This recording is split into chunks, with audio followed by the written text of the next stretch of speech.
Hey everybody, it's Charlie from DM Sound, and today we've got the sound system demo on the 2026 Chevrolet Silverado and its 7-speaker Bose premium audio system.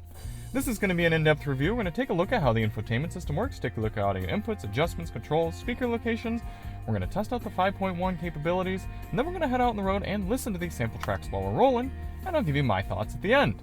Now, if you don't care about any of that stuff at the beginning and you just want to hear the music, click ahead in the video. We've got chapters to get you right to the tunes. And if you want to hear even more on the system, sign up below to become a Daily Motor member. I have recorded copyrighted member-requested tracks on this truck last night. We listened to them, and it helps give you more of an impression of the system and support the channel and listen to some real music, quote-unquote. So if you want to see that, check the link below. And lastly, I recommend listening with headphones so you can hear exactly what I hear from the driver's seat. But before we get started, let's hop out and take a look at it. 2026 Chevrolet Silverado High Country. Nicest Chevy truck you can get. Coming with the 6.2 liter small block Chevy V8 motor. Love this engine. Love driving it in whatever it's dropped into. This one, I've had some mixed feelings on, so check the link below if you want to see our pros and cons review. And yeah, we've also got a dedicated fuel economy test, that members only sound test, so lots of videos here on the Silverado. Now, we always do these tests with lossless, uncompressed WAV files on a USB stick plugged directly into the system, and high-quality Roland binaural microphones in both of my ears, giving you the most realistic audio system demo on YouTube. We also do the test with the sound settings set to their factory defaults, so let's take a look at those now. Nice horizontally mounted screen here. We're in the media screen, so I believe... Is this going to get me to audio adjustments? No, that's the cue. Go here, there we go. Then we get to audio settings. You have a bass, mid-range, and treble EQ adjuster. Let's go through those.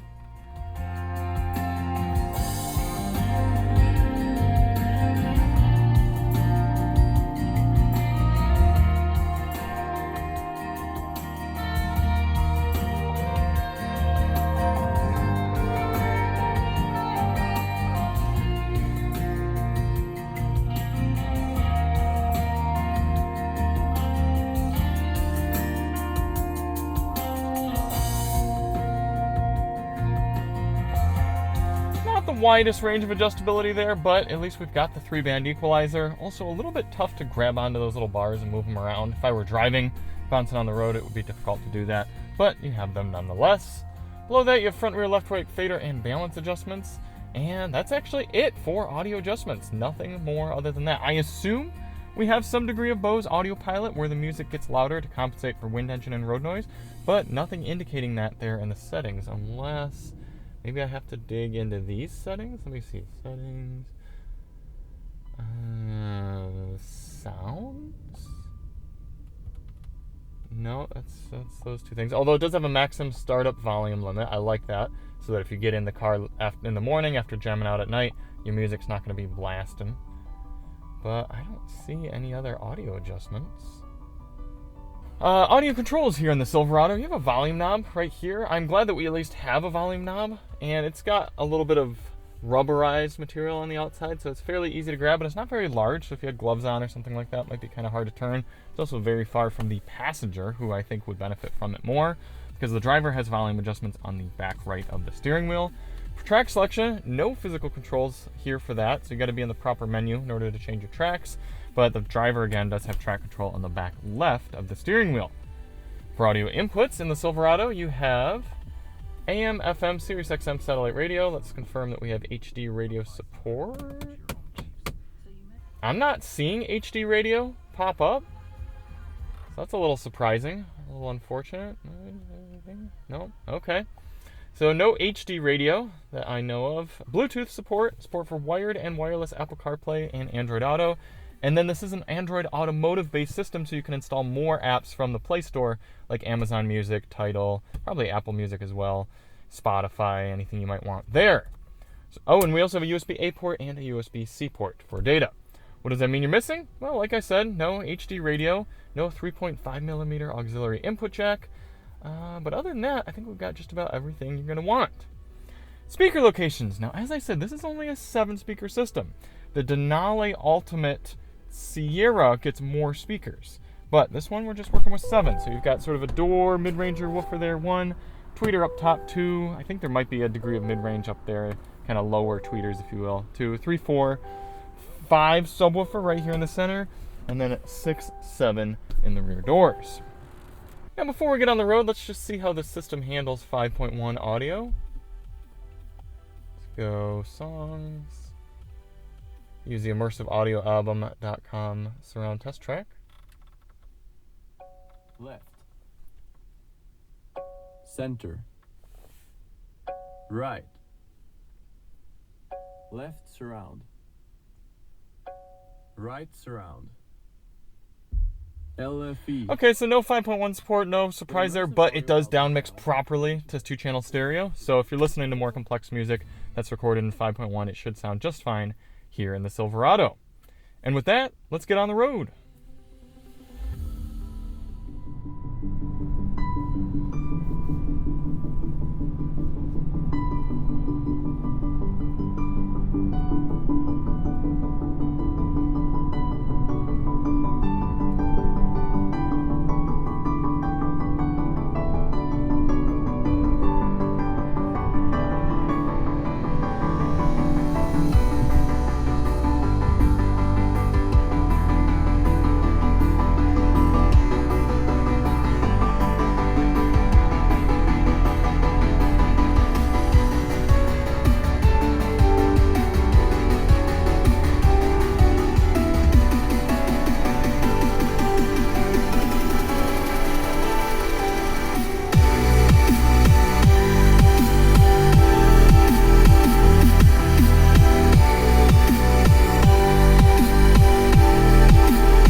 simpler music, like what we were listening to at the beginning of this test, this speaker setup really works fine. The speakers they're using sound like quality, good speakers, and they're tuned well. That being said, when you start to turn up something more complex like this or the previous song, you notice that you're losing out and you're missing elements of the music that you would get in a higher end system, especially near the end of Traveling Symphony. That previous song, if you go back, there were driving elements in the lower mid ranges and upper bass that I just wasn't getting in this car, and they should have been coming through and they aren't. That's a byproduct of a simpler system like this. For this next track though, we'll turn the bass all the way up, see how it sounds. We've got our new bass track as well coming second. That'll really test out the subwoofer.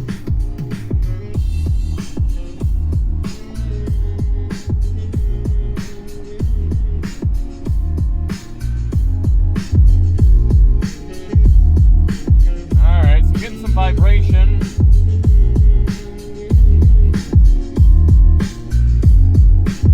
A little bit of mirror shakeage.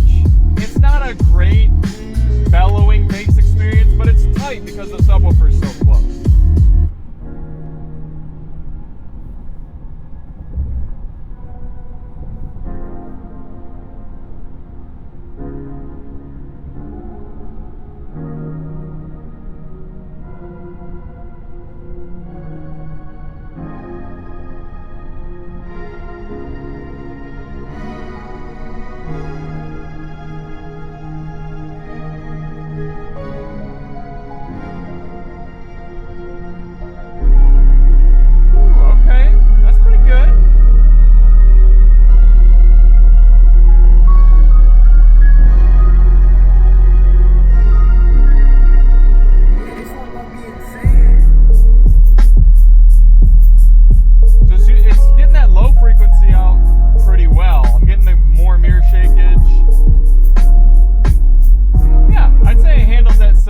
Drum and bass pretty well.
Wrapping up my thoughts on the 7-speaker Bose system here in the Chevy Silverado High Country. I go back and forth on this system because on one hand, it does a simple but solid sound system experience well. And oftentimes in a pickup truck, that's all you really want. You just want something that's going to sound good to turn up your general music, your radio, your SiriusXM, your streaming, whatever. This provides a pretty characteristic Bose experience in a simple package. However, similar to the High Country versus all of the other super premium pickup trucks these days in the 1500 series class, the Chevy is behind pretty much everything else you can get. And I kind of get it again in a way, because GM's probably looking at something like the Sierra Denali Ultimate in being their more luxury truck, and so therefore you get the higher end Bose systems, probably going to be more impressive. I know a lot of you have been asking me to review that, and trust me, I have been asking GM multiple times, please let me review this truck. It's never available. So I understand that this isn't supposed to be the nicest 1500 series truck, and the pricing somewhat reflects that. But this is still nearly $80,000, and it's not an $80,000 sound system. It simply isn't. It's a letdown compared to what you should be able to get at this price. Now, if you just listen to simpler music, it's not going to be a big deal. But if you try to listen to more complex music, louder volumes, you're going to be wanting for more. So against all other sound systems, price not a factor. This is pretty smack dab as a C, maybe slightly lower than C, kind of C minus. It's good. It's solid. You can listen to whatever you want. Nothing's going to be too offensive, but nothing's going to really stand out. For the price point and compared to other top trim trucks, I don't know if it's fair to go all the way to D. So I'm going to go very low end C minus. But if you pay $80,000 for it, it's a D system. If you get out of the dealership in the 60s, lower trim or discounts or something like that, okay, C minus. But if you're going exactly sticker price, it's a D plus system. So thank you all so much for watching. If you do want to see more on this Silverado High Country, check the link below, and we'll see you on the next one. I'm Charlie from DM Sound, and as always, drive on.